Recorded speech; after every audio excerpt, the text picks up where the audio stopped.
Call this meeting to order. Please stand.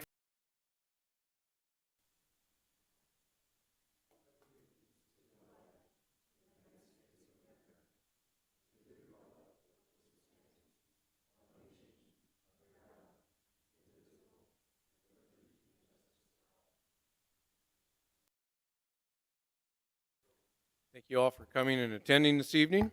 Record of council attendance, please. There are 6 council members present, Mr. Mayor. Councilmember Collins is absent this evening. All right, thank you. Action to approve the agenda. Entertain a motion to approve the agenda. So moved. Second. Please call the roll. Duran. Aye. Niemeyer. Aye. Specker. Aye. Tiltonburn. Aye. Wendell. Aye. Avery. Aye. Okay. Next thing on the item for agenda is the open forum. Is there any member of the public who wishes to address the council on an item not listed on tonight's agenda? Please.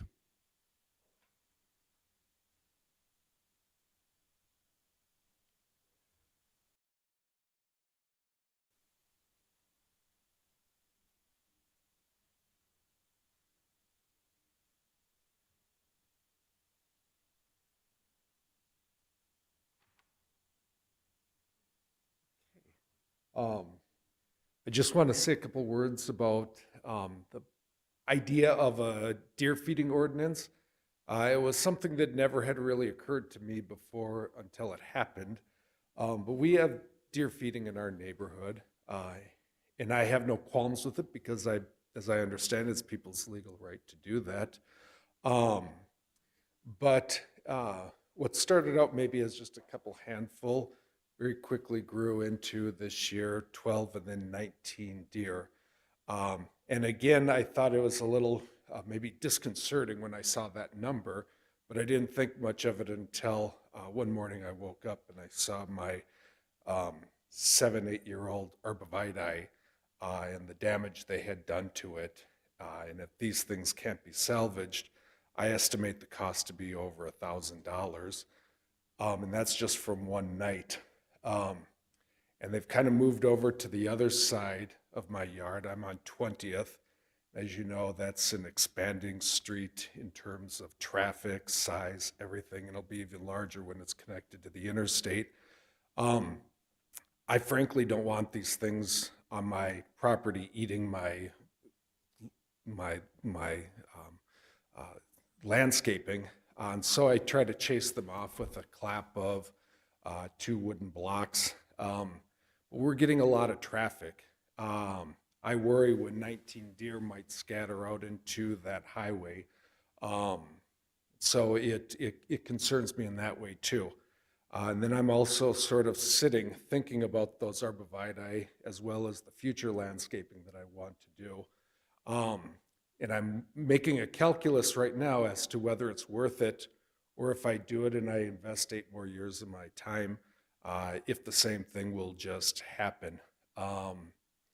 And so I'm thinking I'll take my cues from the city. But I think why it's of interest to you is that landscaping, it's not only beautiful, it adds value to properties, but also the city as a whole. And in a sense, the city is sort of the aggregate of its population and everything that people are doing to beautify their own space. And so if the city supports that, I think it encourages it. I know that one man's chaos is another man's freedom, but it's always sort of a balancing act to strike. And again, maybe it's time to consider regulations for something like feeding deer in Brookings. So that's all I have. Sir, why don't you please state your name and address? It's Probably try and get back to you some way or another. yeah, it's Will Prigge, Prigge,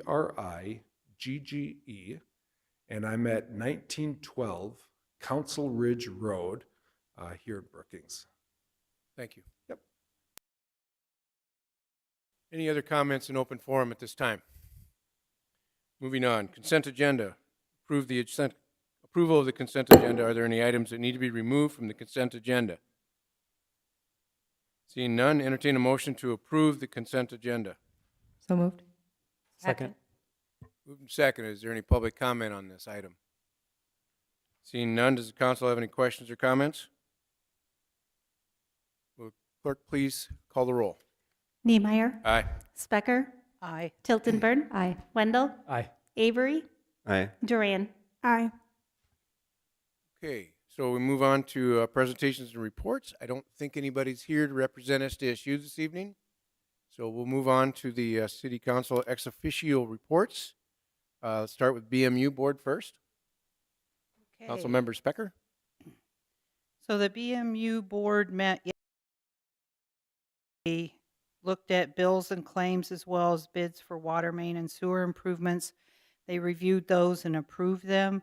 They also approved authorizations to solicit bids for a water line project and also an HVAC upgrade. The water, electric, and telecommunications departments provided updates on what they have done this past month. For example, they have submitted grants for capital improvements, and they also gave updates on the construction presentation that was done here last week. And then they provided an in-depth review of the telecommunications history and the business units and the future BMU strategies. And just to let people know, the monthly BMU board meetings are open to the public, both in person and on WebEx. And the agenda and link are posted on the city website under the utility board. So if anyone's interested in seeing what happens at one of those meetings, I suggest all council members go at least once. It is on WebEx. So that's it for Health System. Thank you, Mr. Mayor. A lot about maintenance and just that continued education of patient experience that I talked about at the last report. The two big public updates is one, 2 registered nurses recently completed the specialized training course to become a sexual assault nurse examiner. And these nurses are requested to come in the event a sexual assault victim presents to the emergency department. So they're looking at growing those certifications to serve those people in the emergency department. And then with the storm, they wanted to make sure that their essential workers stayed safe and their staff stayed safe. So they actually looked at booking hotel rooms, and 12 staff members were able to take advantage of that so they didn't have to take rough roads getting home, and they were able to stay safe in town and go back to work. And that's it this month. All right. On contracts and change orders. Item 7A, action on resolution 23-019, a resolution awarding bids on 2023-06 STI chip seal project. Charlie Richter, our city engineer, will present. Evening. I'm here tonight requesting approval of Resolution 23-19 for the award of the city's annual chip seal bid. Bids were opened on March 7th, where we received 3 bidders for the project. The lowest bid was submitted by Top Coat, Inc. from Yankton with a low bid of $396,274. Was slightly lower than the engineer's estimate of $400,000. Staff recommends approval of the resolution to award the bid to Top Coat, Inc. Thank you. Entertain a motion to approve. So moved. Second. Moved and second. Is there any public comment on this item? Seeing none, does the council have any questions, comments? Please call the roll. Specker. aye. Tiltonburn. Aye. Wendell. Aye. Avery. Aye. Duran. Aye. Niemeyer. Aye. Motion passes. Item 8, ordinances, first readings. Item 8A, introduction and first reading on ordinance 23-008, an ordinance amending Article 2 of Chapter 22 of the Code of Ordinances of the City of Brookings pertaining to the adoption of the 2021 International Building Code, 2021 International Residential Code, and the 2021 International Mechanical Code, and also the 2021 International Fire Code and the 2021 International Existing Building Code, and finally, the 2021 International Property Maintenance Code with certain amendments thereto. Jake, our deputy. Good evening, Mayor and members of the council. Ordinance 23-008 would amend the building code as periodically required by state law, Multiple advisory boards have reviewed and been engaged in this update process. Many of the amendments proposed for the 2021 code adopted for previous versions. Tonight, unfortunately, the two primary staff who would have presented this item are unable to make it. So we'll attempt to answer any questions. Otherwise, we will note them and make sure we're able to answer them at the second reading. Thank you. Council have any questions or any public comment on this item? Seeing none, does the council have any questions or comments? Councilmember Specker. Yeah, I had some questions and the other staff members, but I do think it's impressive that Brookings has adopted the 2021 codes on all these. And I really thank you guys for explaining those amendments.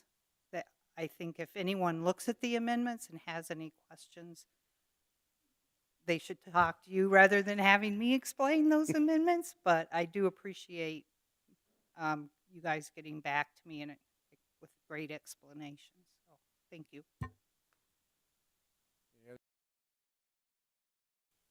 All right, second reading on this, March 28th meeting, 2023. All right, item 9A, second reading and action on ordinance 23-007, an ordinance authorizing supplemental appropriation number 2 to the 2023 budget, parts 1 and 2. Ashley Wrench, our interim finance officer, will present this item. Good evening, Mayor. Is the second reading of ordinance 23-007, authorizing amendment number 2 to the 2023 budget, parts 1 and 2. Part 1 carries forward unspent funds from 2022. The majority of these expenditures due to supply chain issues which caused delays in receiving supplies and equipment and completing capital projects. This includes approximately $1.24 million in the general fund, with some of the most significant items being unfinished repairs from the derecho, carrying forward the retirement payout contingency fund, and the remaining operational allocation of ARPA funds, and employee development and continuing education initiatives. We're carrying forward just over $4.23 million in the capital improvement fund for a wide range of projects and equipment. Some of the larger items include street and sidewalk projects not completed in 2022, remaining costs for the fire training tower and the engine 2 replacement, and parks and street department vehicles, library interior and exterior repairs, and several park projects. In our special revenue funds, we're carrying forward $1.69 million for the Swiftel Center HVAC system replacement, as well as some special assessment and storm drainage project work.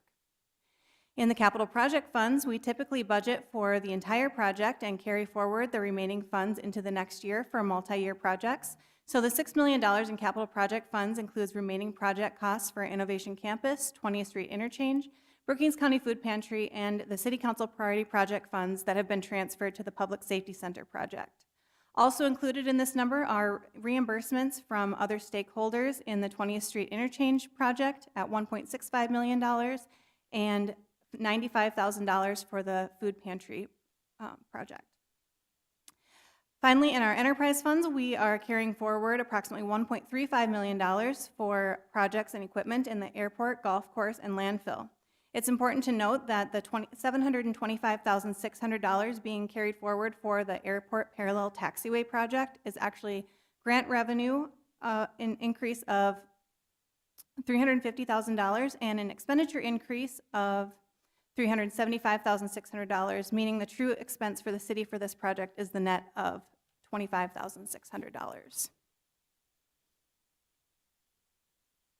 Part 2 adds new initiatives to the budget that are funded by the 2022 surplus. This includes $608,000 for the general fund, primarily to cover increased insurance costs and new positions, as well as some equipment upgrades. The addition of $206,000 in the capital improvement fund will be used to purchase enhanced safety lighting for street division vehicles, water heater and dehumidification system repairs at the Larson Ice Center, and allow for additional renovations to be made at the Pioneer Park Band Shell. The special revenue funds increase of $99,000 includes increased insurance costs and transfers funds from the 3B tax fund to the general fund for new positions.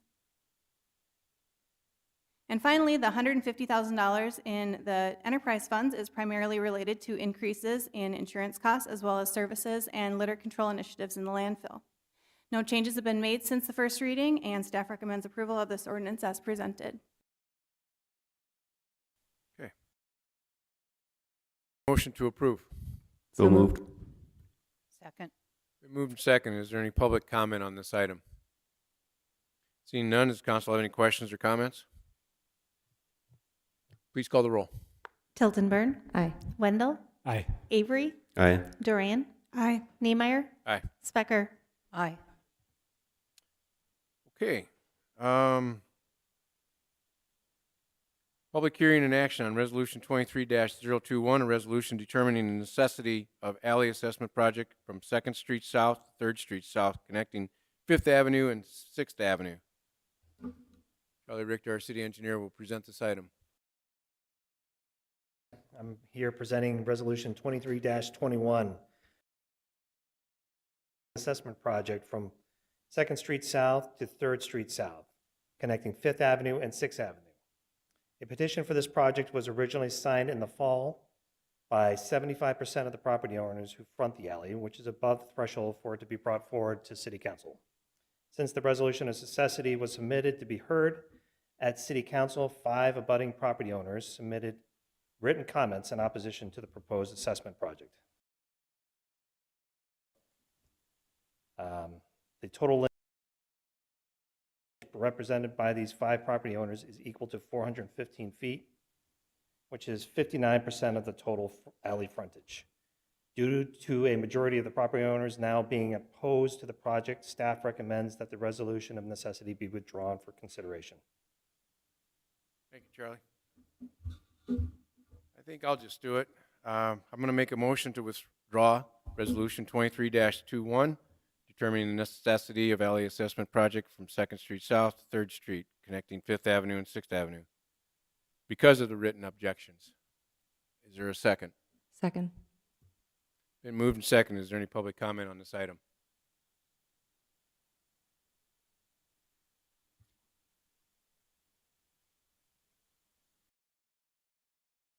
Please state your name and address.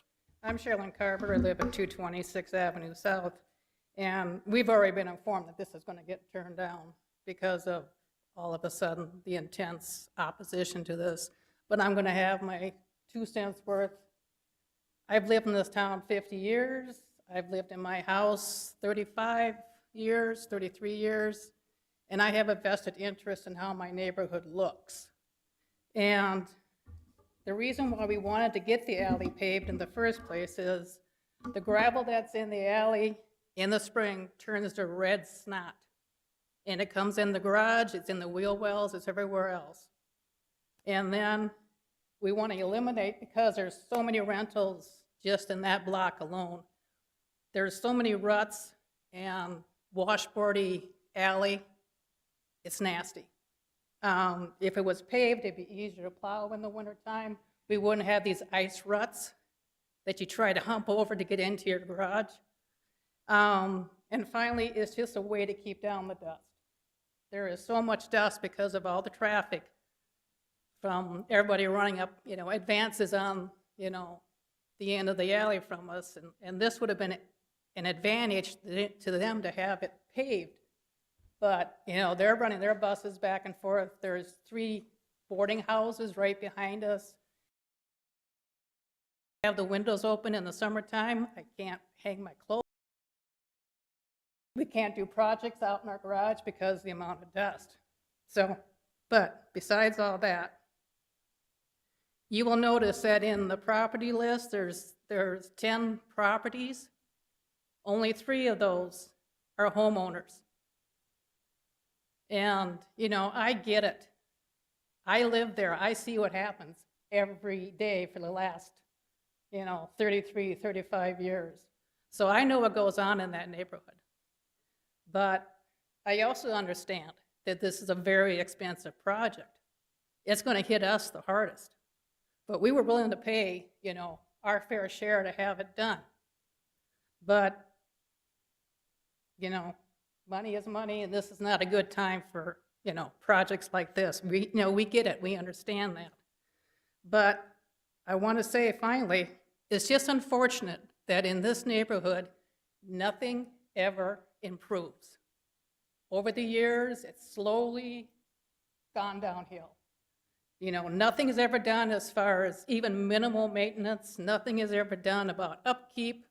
You have houses, garages, fences, trees, garbage. Nothing is ever upkept. I mean, it's slowly over the years has become just a second class. So, Thank you for your comment. Any other comments from public?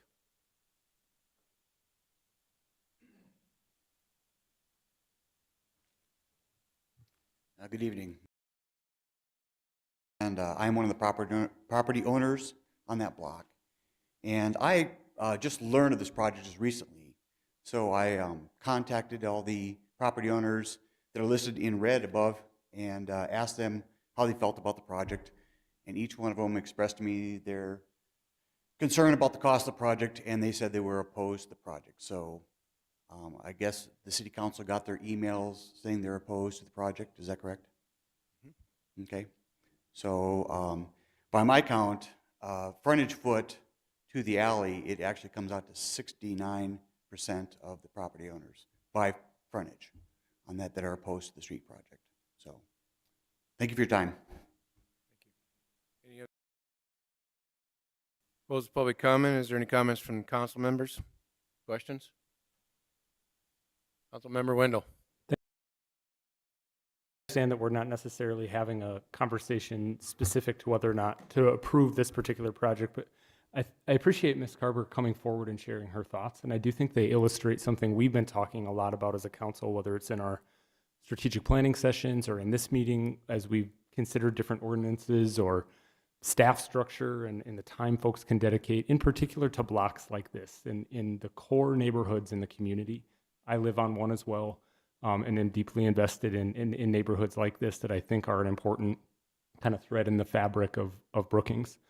And I think some of the notes that she made are things I hope we keep in mind as we debate how we can invest in these core neighborhoods that already have infrastructure, are already connected to some of the main elements of our community. I think as a city, as we think about developable land, these are the types of blocks we've got to find a way to invest in and maximize. And I hear those frustrations frequently. And I think we got to find a way to continue to make those kinds of investments and shifts so that folks like the Carbers want to stay on a block like that and continue to invest in their property, knowing that their neighbors will invest as well, that their block will feel connected to other blocks, that they can walk to the assets they want to take advantage of in our community. And I'm making that comment now because I know that as we consider some of those ordinances or those investments over the next couple of months and years, there will be pushback and there will be concern and there will be, I hope, really good public debate. But I want us to remember a night like tonight where it feels like our hands are tied and we understand why folks are concerned about making an investment on paving the alley.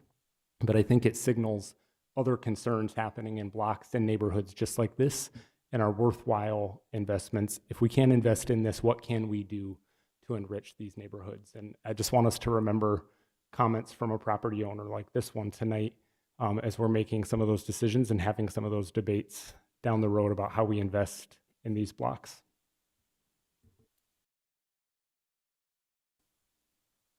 I guess I got one comment myself. There was some staff, I realized at one time there was a majority of the landowners here that wanted to do the pavement. So what that includes, and I just kind of asked Charlie, I said, how much time did you put into this after you got the petition? And we're probably talking 4 to 5 hours max.